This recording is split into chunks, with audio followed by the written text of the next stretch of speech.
Gente, semana passada nós começamos a nossa pregação com o texto de Tiago, capítulo 1, do versículo 13 ao versículo 18, em que nós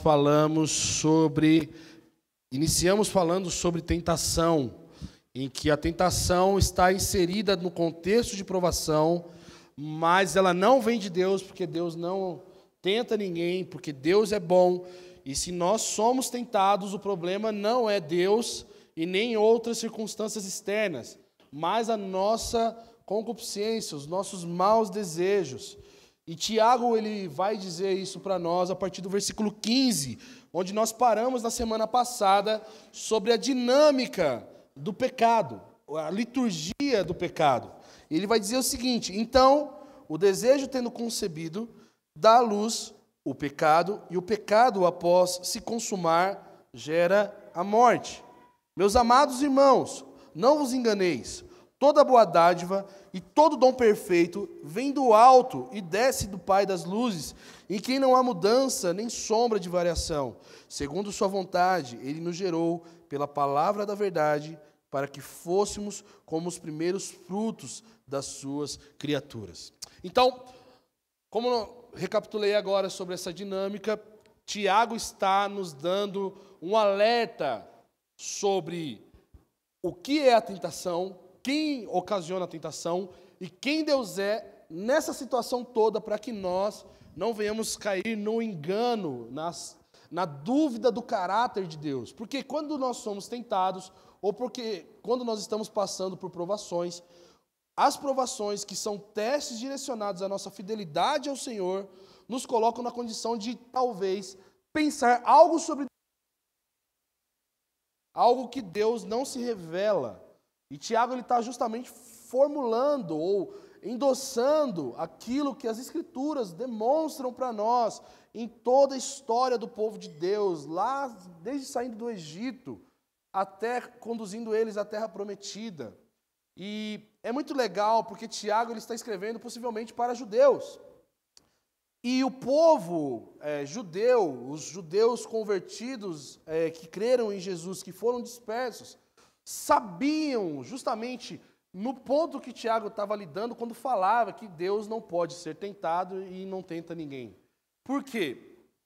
Quando Israel sai do Egito, nós temos um problema muito sério, que esse povo, ao mesmo tempo que eles viram sinais, maravilhas, prodígios, tanto nas 10 pragas, como abrindo o mar, como também fazendo com que houvesse provisões de maná, de água, sustentando esse povo, protegendo esse povo com uma nuvem no deserto e também com uma coluna de fogo, vendo Deus favorecer o povo na entrada, na conquista da terra prometida. Esse povo foi um povo que tentou o Senhor.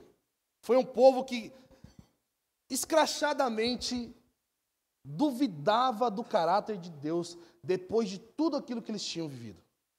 Então, quando Tiago está escrevendo isso, ele está falando: olha, não sejam como o pai de vocês, que quando passou por provações, atribuiu a Deus a malignidade, a maldade que existia no coração idólatra, inseguro deles, quando colocado em provações, em momentos de teste da parte do Senhor. Então, Tiago ele está deixando isso bem claro, porque quando existem tentações, as tentações atuam no campo do desejo. E o desejo daquele povo do deserto não era passar pelo momento que eles estavam no deserto. Eles queriam já ir direto para a terra prometida, já que Deus é tão bom e faz tudo o que faz. Por que ele vai fazer a gente dar essa volta só de 40 anos, né, no deserto? Né? E Tiago está mostrando aqui que muitas vezes nós somos, e o povo que estava recebendo essa carta, poderia estar sendo como o povo que foi no deserto. Um povo de dura serviço, de Deus, de atribuir algo que não faz parte da natureza de Deus, a ponto de dizer que talvez Deus não seja bom porque eu estou passando por dificuldades. E Tiago, ele deixa claro que quando isso acontece, isso provém da resposta errada que nós damos em relação àquilo que nós produzimos como pecado, ceder às tentações, para tentar minimizar o senso da responsabilidade que nós temos com os nossos desejos e pecados. E aí Tiago, ele apresenta no versículo 15, gente, o movimento que a tentação causa em nós. Quais são os passos que a tentação anda dentro do nosso coração para produzir o pecado? A tentação é muito interessante porque quando o Tiago começa no versículo 13, ele demonstra justamente esse aspecto de que a tentação é como uma isca. É uma isca, um agente externo que ativa a nossa necessidade interna de ser saciado. Ela é apresentada para nós, para os nossos desejos internos, como a fonte de resolução daquilo que nós mais queremos dentro de nós. Ela está no meio das provações, como nós falamos na semana passada, como aquela fase difícil de videogame que eu citei também como exemplo, que nós precisamos de mais atenção, que nós precisamos de mais vigilância, que nós precisamos de sabedoria para resistir ao pecado. E aqui é muito importante, meus irmãos, ser tentado não é o problema. Não é um problema quando nós somos resistentes às tentações que vêm sobre nós. O problema é quando a tentação acha lugar em nosso coração para gerar os movimentos que faz com que nós venhamos seguir os desejos, as concupiscências da nossa carne. A tentação, ela faz parte da nossa experiência, como nós vamos ver, e fez parte da experiência do nosso Senhor, como vai dizer em Hebreus 2,18, que ele foi tentado em todas as coisas. E aí entra um ponto muito importante, gente. A maturidade cristã, a piedade, a evolução do cristão não está sendo metrificada em quanto menos tentação ele tem, mais ele é maduro. Pelo contrário, quanto mais tentação nós temos a oportunidade de mostrar que as tentações não nos derrubam. E isso é sinônimo de maturidade. É o quanto nós não somos sucumbidos pela tentação, é o quanto nós somos resistentes nos dias ruins em que elas batem a porta, tentam nos capturar da realidade de Deus, que nos fez santos e seu povo, confiantes na realidade de que Ele provê todas as coisas, de que Ele é bom. É nesse dia, meus irmãos, que nós somos tentados a duvidar do caráter de Deus, e nós não duvidamos, que demonstra que realmente nós estamos em um patamar de maturidade cristã. E não em, nossa, ele não é tentado nesse aspecto. Não, não. Isso pode ser só um detalhe, pode ser que ele seja tentado em outras áreas da vida. O ponto é, resistimos à tentação. Se resistimos à tentação, realmente nós temos produzido, temos tido o fruto do Espírito em nós, de maturidade, de submissão, de sujeição a Deus. De não duvidar de que Deus é bom, de não duvidar do caráter de Deus, de não duvidar não somente do caráter, mas da natureza, de quem Deus diz que Ele mesmo é por meio de sua palavra. Tiago aqui, ele está instruindo todas as pessoas que leem sua carta do perigo de não ser perseverante e ceder às tentações em meio aos processos das provações. Por quê? Nós começamos a carta de Tiago falando sobre perseverança, sobre se alegrar com os dias difíceis, sobre não amaldiçoar esses dias, mas acolhê-los como dizem que o Senhor está nos refinando como ouro, de se alegrar quando isso acontecer e de pedir sabedoria para permanecer nesses dias sem pecar. Tiago aqui ele está falando, olha, o perigo é quando a gente cede em meio às provações. Não é a tentação em si. A tentação, meus irmãos, ela segue um movimento padrão, invertido do caminho de sabedoria e de vida que Deus nos propõe. Tiago, do capítulo 1, no capítulo 1, do versículo 2 a 12, vai dar para a gente que existem momentos que são testes, esses testes devem ser encarados por perseverança, e a perseverança vai resultar na vida eterna. Não é uma questão de meritocracia, mas é resultado de pessoas que nasceram de novo, tá? Não é porque se você for perseverante você vai ser salvo. Tiago não está ensinando isso. Embora muitas pessoas já leram Tiago dessa forma, não, Tiago só está dando a dinâmica da vida cristã. Você sempre vai ser testado, você sempre vai ser provado, mas enquanto você não cede às tentações, enquanto você não pede água, né? Enquanto você não levanta a bandeira branca para o pecado, você está perseverando. E essa perseverança vai te levar ao lugar de eternidade com o Senhor. E naquele dia nós vamos ser recompensados por essa perseverança. Já a tentação, ela tem um caminho invertido. Tiago está dizendo no versículo 15 que ela trabalha no desejo. O desejo, ele vem ser concebido, gera o pecado, e o pecado gera a morte. Desejo é tudo aquilo que nos afasta da obediência e fidelidade a Deus, fazendo com que a gente venha elaborar um plano para o pecado. Pensa bem, meus irmãos, toda queda pecaminosa não começa simplesmente porque você um dia desejou pecar. Eu acordei hoje doido para, matar alguém. Existe um caminho em que a tentação faz com que a gente percorra. Vamos pegar exemplo Davi. Davi não simplesmente pegou o seu melhor soldado, o homem mais leal, e falou, esse cara eu vou colocar na frente de batalha para que ele morra. Houve um caminho que ele percorreu para que isso acontecesse, para que ele caísse no pecado do homicídio de Urias. A tentação, ela nos leva a esses movimentos, meus irmãos. A maquinar muito bem aquilo que já desejamos.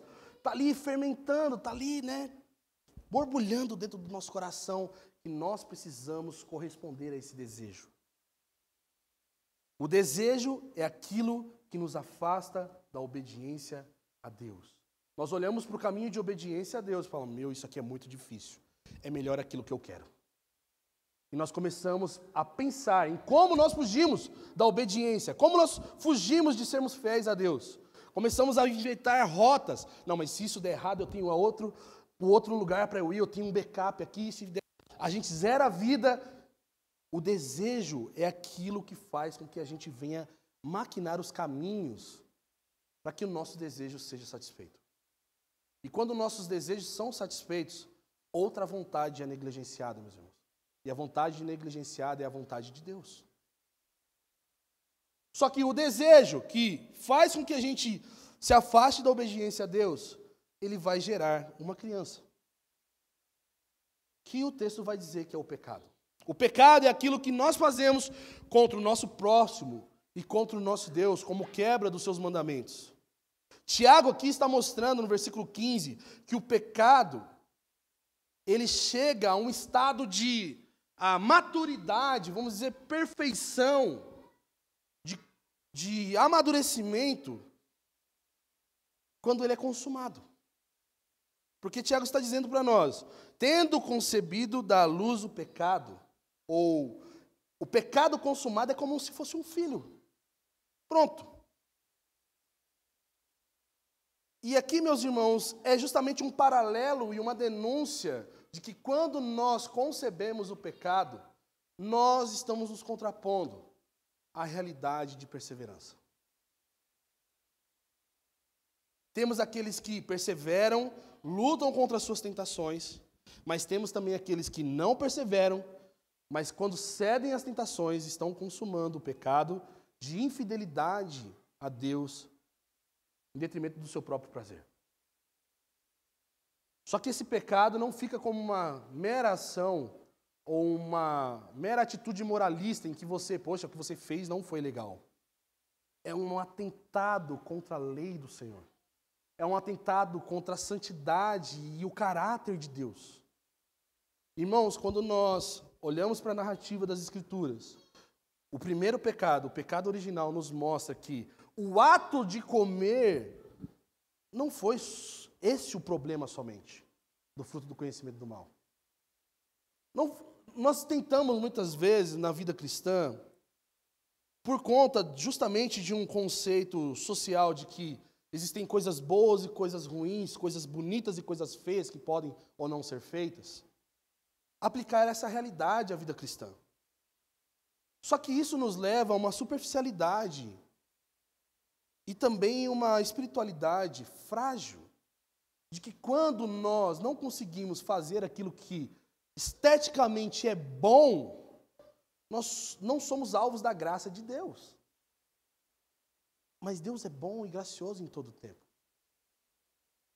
O fato aqui é que Tiago está trabalhando não somente em atos morais, mas na condição pecadora do homem e a sua essência ser totalmente deplorável.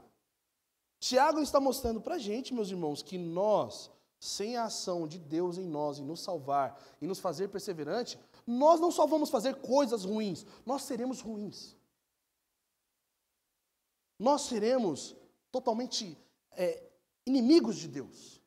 Não porque nós deixamos de fazer algo, mas porque nós temos uma essência que chama a gente, vez após vez, a sermos anti-Deus. A negligenciarmos o conhecimento de Deus, em detrimento do nosso próprio conhecimento. A negligenciarmos a obediência a Deus, para que nós sejamos totalmente satisfeitos. E eu acho muito importante lembrar que, quando nós vamos estudar as confissões da fé reformada, a primeira pergunta que eles fazem é: para qual fim o homem foi criado? O homem foi criado para a glória de Deus. O fim do homem, o fim de nós, meus irmãos, é a glória de Deus. Se nós estamos vivendo a nossa vida para qualquer outra coisa que não seja a glória de Deus, é a maior demonstração de que o problema não é o que nós deixamos ou fazemos. O problema é a gente mesmo. O problema é o nosso ser totalmente caído. E é por isso que Cristo sobe numa cruz. Morre a morte que nós deveríamos morrer, porque nós somos essa pessoa ruim. A gente que é essa pessoa que não é somente atitudes. Porque Jesus, meus irmãos, não foi somente alguém que obedeceu a Deus com atitudes morais corretas. Jesus é uma nova natureza. Jesus é um apelo para que nós sejamos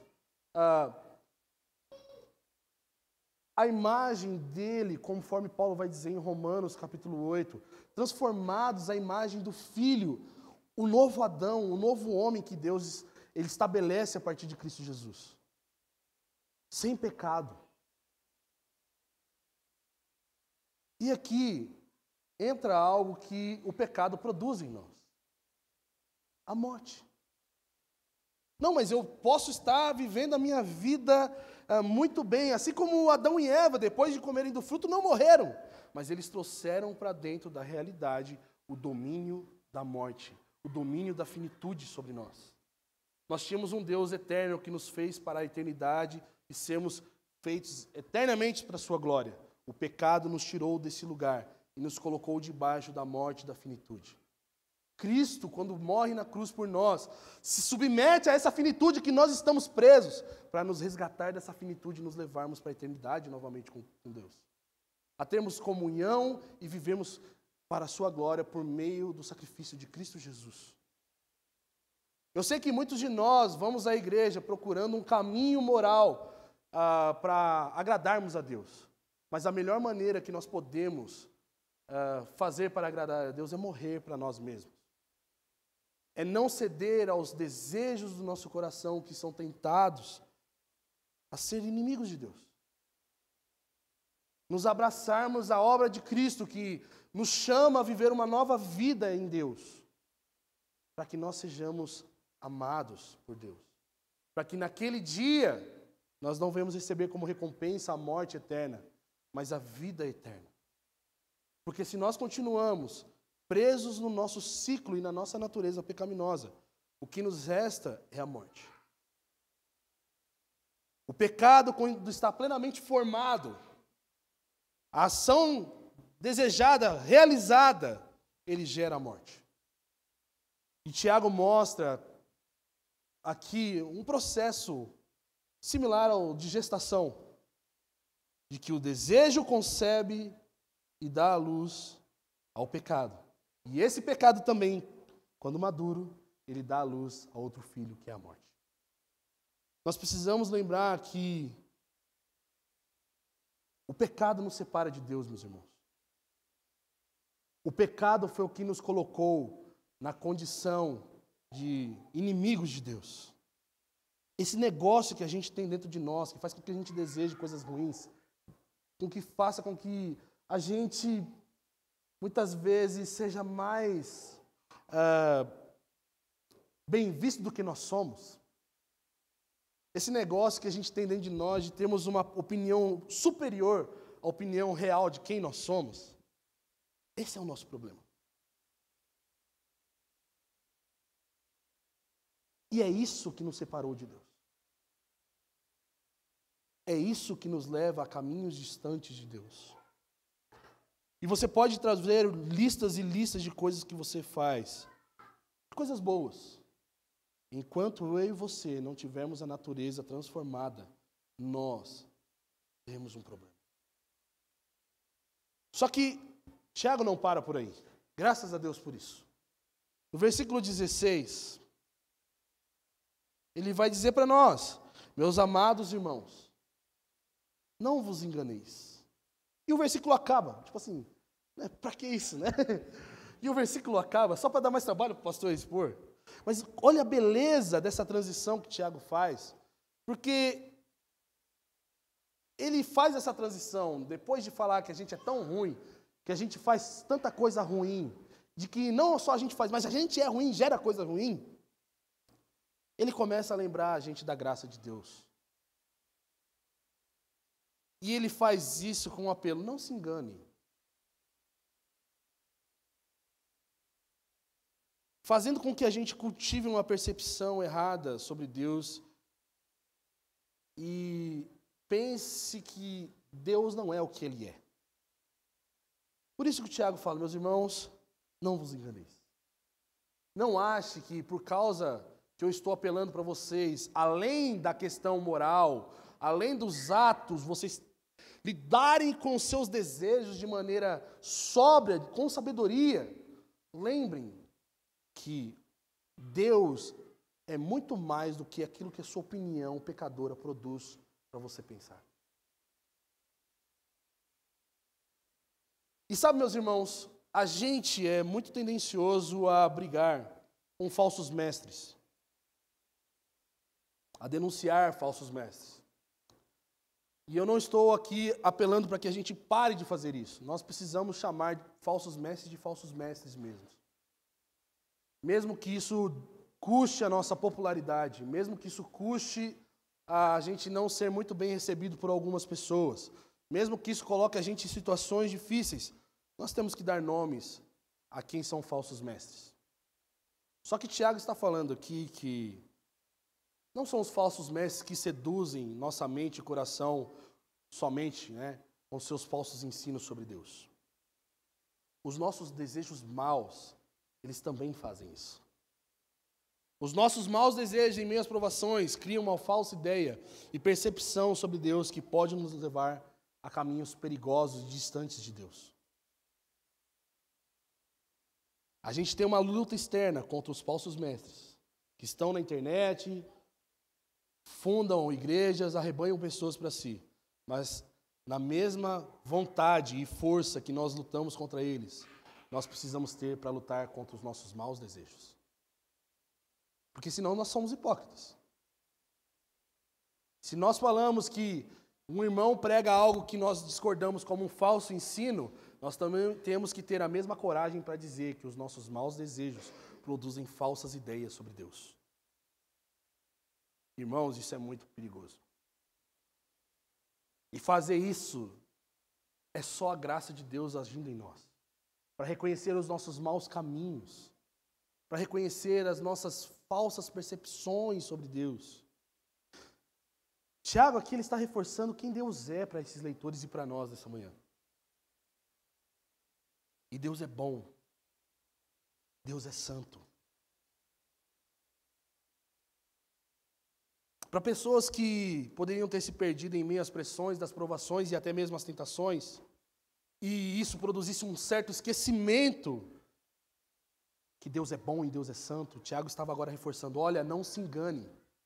As tentações virão, os problemas estão aí, os cenários são difíceis, e isso vai gerar um negócio em você de achar que Deus não é o que Ele é. Não deixe se enganar por causa desse mau desejo.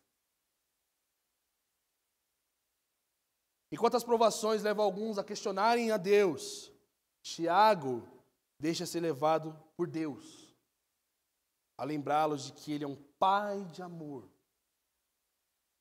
um Pai gracioso sobre o seu povo, que mesmo em dificuldades, mesmo no deserto, como o povo de Israel caminhou, Ele continua sendo esse Deus. E Ele jamais deve ser subestimado, meus irmãos.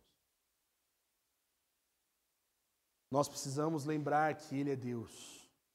E o apelo de Tiago aqui é justamente esse. Olha, lembra do Deus que abriu o mar? Ele está com você no deserto sem água. Lembra do Deus que fez o pão cair do céu? Ele está com você em peregrinação. Ele não mudou. Lembra do Deus Santo que fez a terra engolir pessoas? Ele não mudou. Lembra do Deus Santo e poderoso que expôs a fragilidade de Faraó e dos seus falsos ídolos? Ele não mudou. E Ele expõe a nossa fragilidade também. Tiago aqui, meus irmãos, estava querendo tratar do coração da igreja, que se sentia abandonada. Imagina que Tiago, seu primeiro pastor, o bispo primaz, o grande bispo da igreja de Jerusalém, agora isolado em meio às perseguições, e o povo também perdido, sem dinheiro, sem nada, sem amigos, sem o seu pastor para dar um abraço e uma visita e tomar um cafezinho. Agora está lembrando eles: vocês podem ter sido abandonados por homens, vocês podem estar em situações difíceis, mas o seu Deus é o mesmo ontem, hoje e será eternamente. Nós podemos achar, e o povo poderia achar, que as provações eram para a sua destruição. Porque pensa bem, meus irmãos, do nada, de repente, você tem que mudar de casa, porque se você ficar aqui, você é odiado por todo mundo e todo mundo quer te matar. Pensa que de repente a dor veio à sua porta, o problema veio e te abraçou e falou: nós seremos amigos por muito tempo. Pensa bem naquela situação mais desconfortável que nós vivemos na nossa vida, um diagnóstico, uma revelação. Nós, nesses momentos, achamos que Deus fez isso para destruir a nossa reputação. Deus fez isso comigo, Deus me deu essa condição porque Ele não me ama. E Tiago está falando: não deixe se enganar por isso. Deus, Ele usa desses meios para que mais do que atitudes e boas coisas que nós venhamos fazer, nós sejamos santos e perfeitos como Ele é. E Tiago está lembrando esses irmãos isso. E ele está nos lembrando isso, meus irmãos. Deus vai nos levar a caminhos obscuros da nossa vida. Deus vai nos conduzir nas estradas difíceis da dor, do sofrimento, do abandono, da escassez. Mas Ele está fazendo isso não para que você pague o pedágio do céu. Pelo contrário, Ele quer que você seja santo como Ele é santo. Porque era esse o desejo dEle para Israel no deserto. Sejam santos porque eu sou santo. Esse é o desejo de Jesus quando Ele fala no Sermão do Monte: sejam santos como o seu Pai Celestial é santo. E santidade aqui, meus irmãos, é o que nós chamamos de perfeição. E perfeição também é atribuído como sinônimo nas Escrituras de sabedoria. E sabedoria é sinônimo de maturidade. Tiago está dizendo que os dias difíceis virão para que nós possamos aprender a recorrer a quem realmente é confiável, a quem realmente é bondoso, a quem realmente é santo. E nesse caso não é a gente com os nossos maus desejos. Não é o nosso pai terreno, não é o nosso patrão, não são os nossos amigos. É Deus. Em meio às instabilidades da vida, nós podemos contar com pessoas que vão nos consolar, talvez até nos ajudar de alguma forma, mas somente Deus nos dá a esperança de que isso acabe. E no versículo 17, Tiago nos lembra que Deus é a fonte de todo dom perfeito e toda bênção para o seu povo. É isso que ele vai dizer: toda boa dádiva e todo dom perfeito vem do alto e desce do Pai das luzes, em que não há mudança nem sombra de variação. Em meio às possíveis dúvidas do nosso coração, e em meio também às possíveis dúvidas do coração desses leitores, que Tiago escreve, que questionavam se Deus poderia realmente estar causando mal a eles, Tiago lembra, meus irmãos, que Deus é muito, muito, muito bom. Deus é um doador generoso. Ele é abundante em tudo o que Ele é em favor do seu povo. Nos dias difíceis nós somos tentados que faltou bondade de Deus. Tiago está dizendo, não falta. Existe bondade generosa, bondade transbordante no ser de Deus. Não deixe ser cegado pelas circunstâncias da vida, mas olha para Ele. Olha para Ele como realmente Ele é. Ele é um Pai generoso. Tudo que Deus faz, meus irmãos, é bom. Mas é bom porque Deus faz coisas moralmente boas? Não. É porque a sua qualidade é imutável. Porque em Deus não existe mal, como o Tiago vai dizer.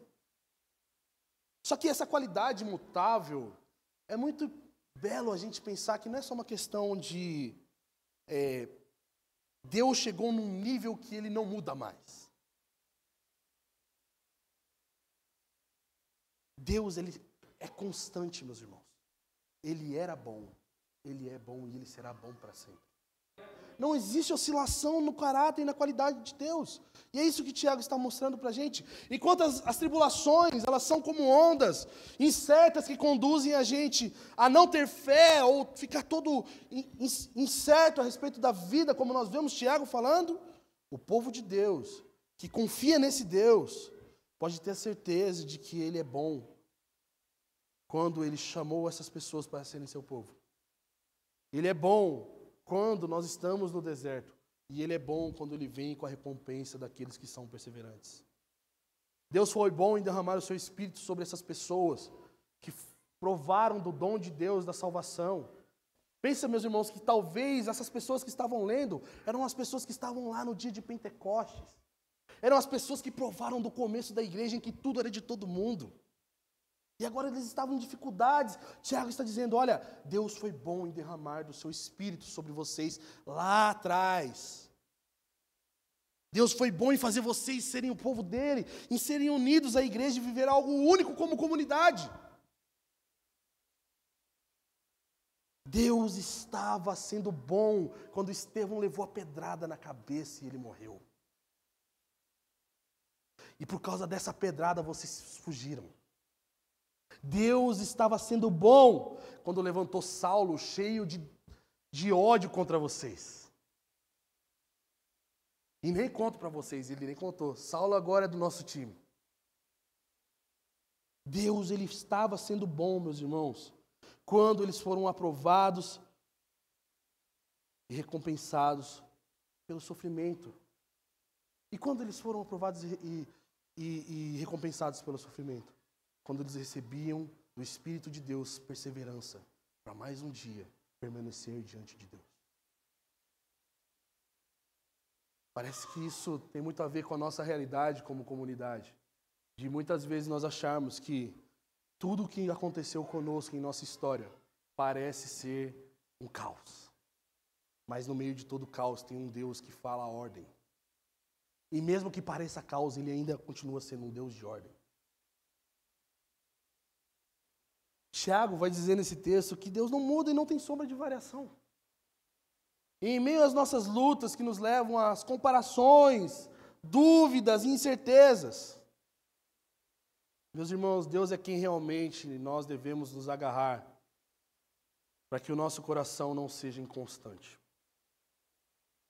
Porque se nós nos agarramos à figura de um pastor, se nós nos agarramos à figura de líderes, se nós nos agarramos a figuras humanas, homens vão, homens vêm.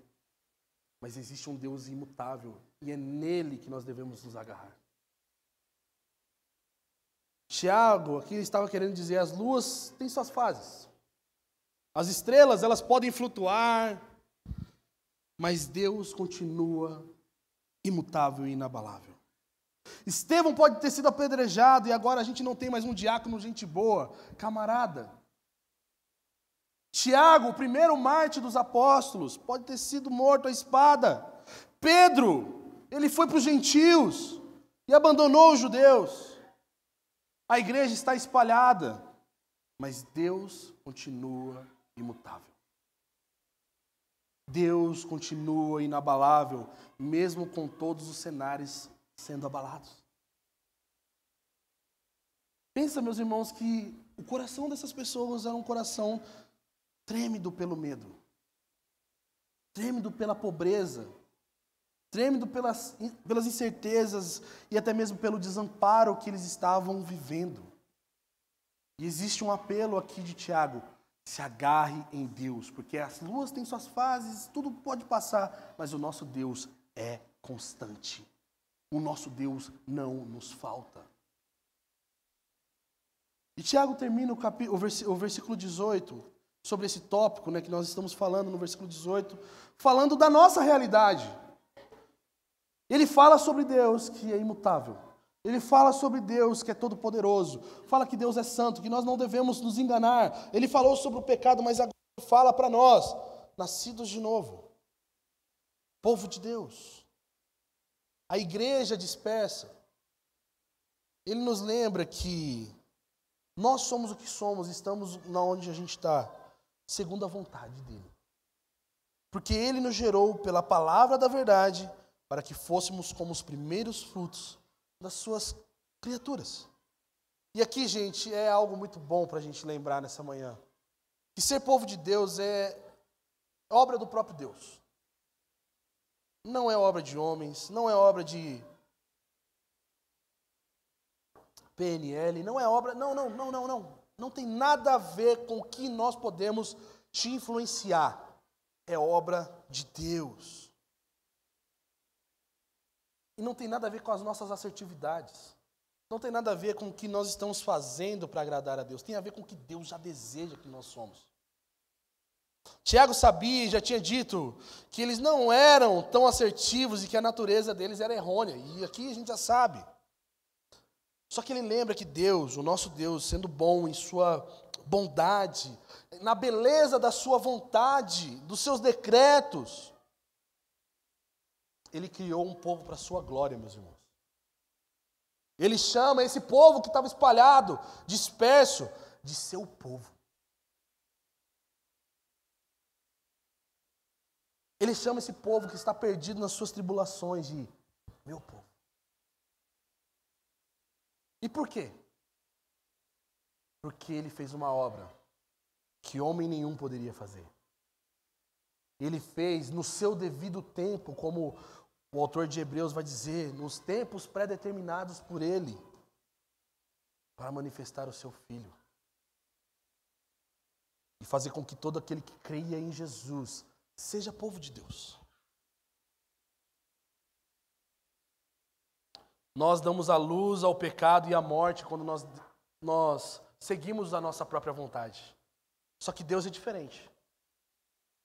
Na sua própria vontade, Ele gera e dá a luz a um povo, o seu povo. Ser povo de Deus é ser alvo do amor e da graça dEle. Ser povo de Deus é ser alvo da santificação desse Deus santo. Porque nós não vamos conseguir sem esse Deus. Ser povo de Deus é ter um Pai celestial que não muda. Eu posso tratar meu filho diferente quando ele me desagrada, mas o meu Deus, que é meu Pai celestial, me ama com cordas de amor, com ternas cordas de amor. E sabe como que ele expressa essa bondade? Fazendo nós e nos chamando de seu povo, demonstrando que nós somos os primeiros frutos da nova criação. E aqui é muito belo, meus irmãos, pensar sobre isso. Nós, aqui nessa sala, cada um de nós que recebemos a Cristo, que cremos em Jesus, na sua obra, que somos inseridos no corpo de Cristo, agora, não somos mais dessa era caída em que as folhas secam com o sol. A eternidade não é algo utópico para nós, mas ela é uma realidade que nós já estamos inseridos.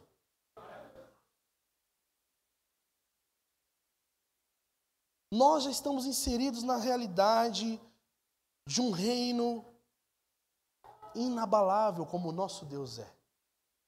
Por isso que nós podemos ser perseverantes.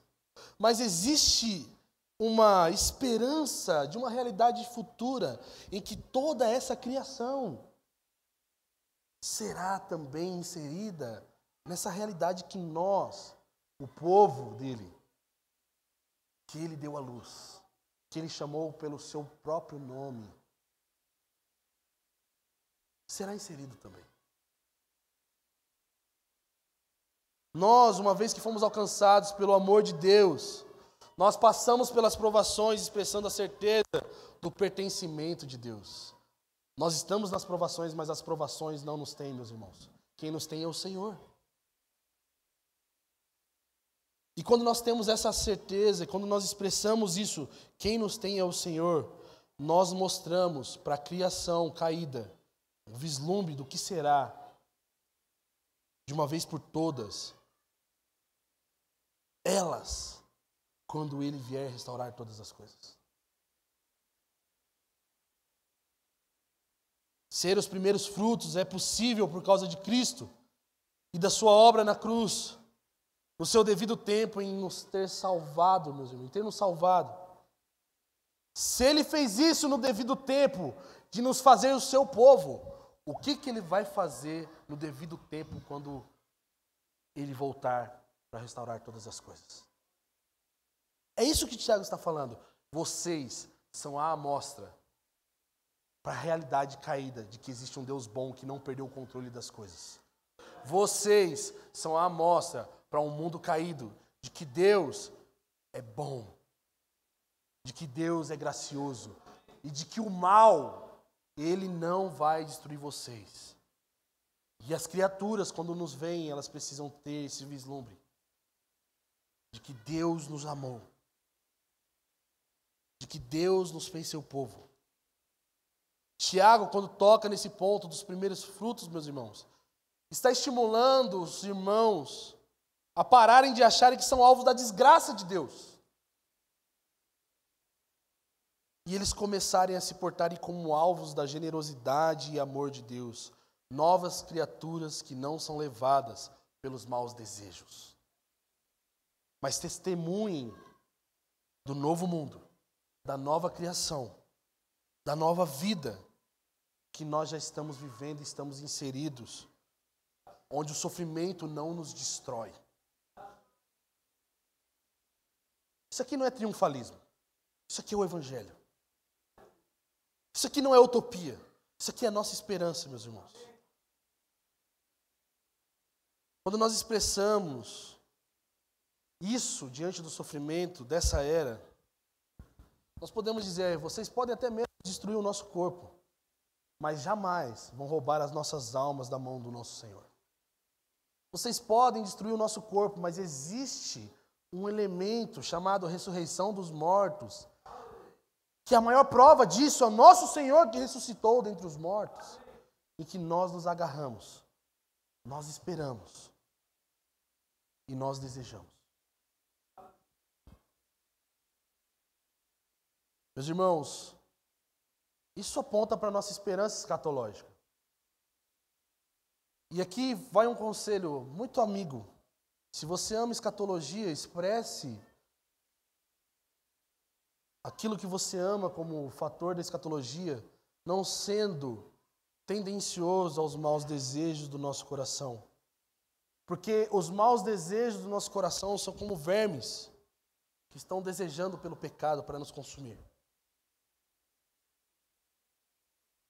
Quando nós temos essa esperança firmada, essa certeza, nós fazemos com que esses vermes, essas lombrigas, passem fome, porque nós não estamos querendo viver para essa era. Nós não estamos querendo viver para viver satisfeitos nesse tempo. Nós somos os primeiros frutos. Nós somos chamados a calar os nossos maus desejos. Nós somos chamados a silenciar a nossa carne, a deixar a carne morrer de fome, se necessário, para que nós venhamos viver em plenitude a nova criação que nos aguarda e que nós já estamos nela, para a glória de Deus.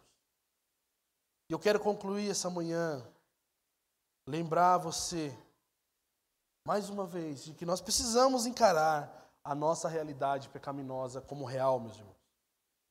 Ela é severa com a gente.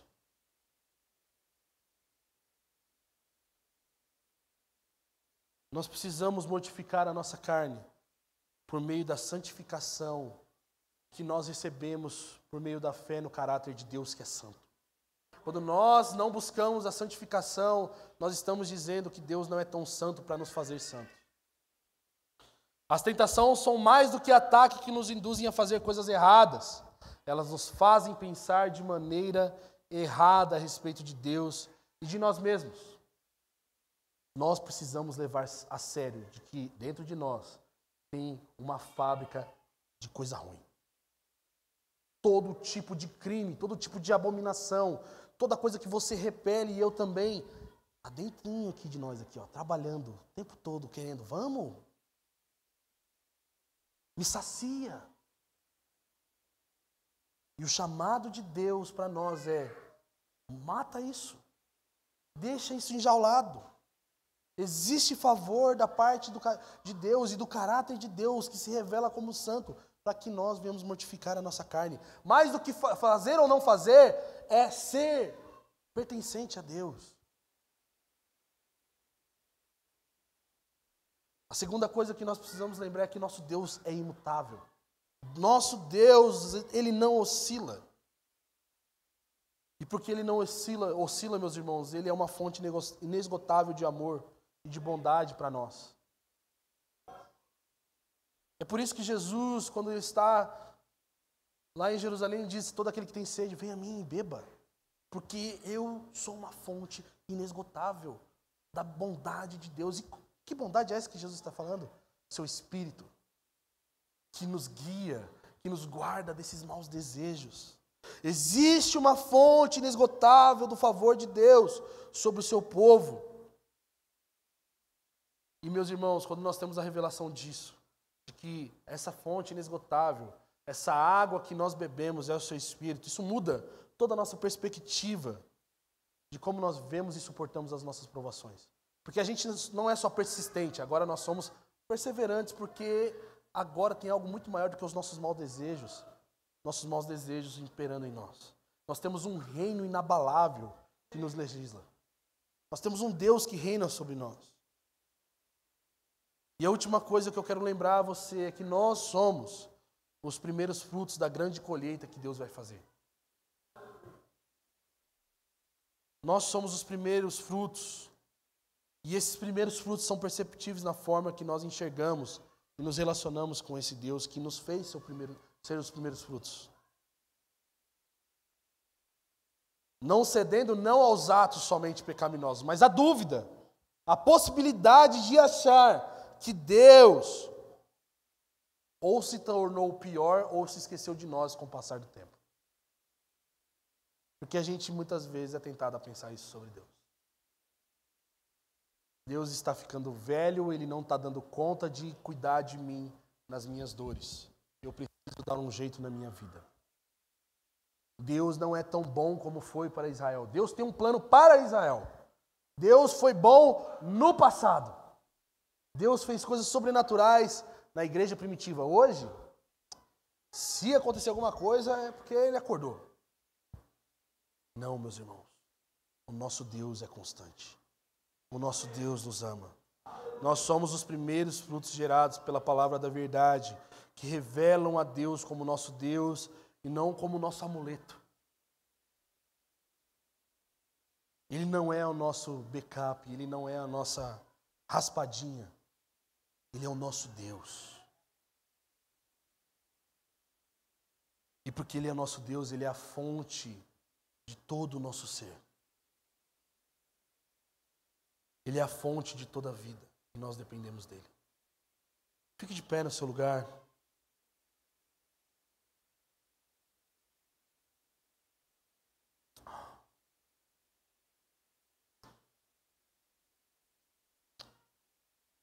Eu queria convidar o louvor nessa manhã para nós cantarmos sobre esse Deus bom.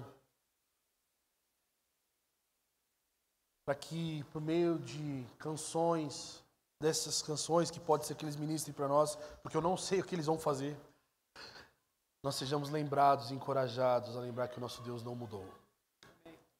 O nosso Deus não mudou. Ele é o nosso Deus.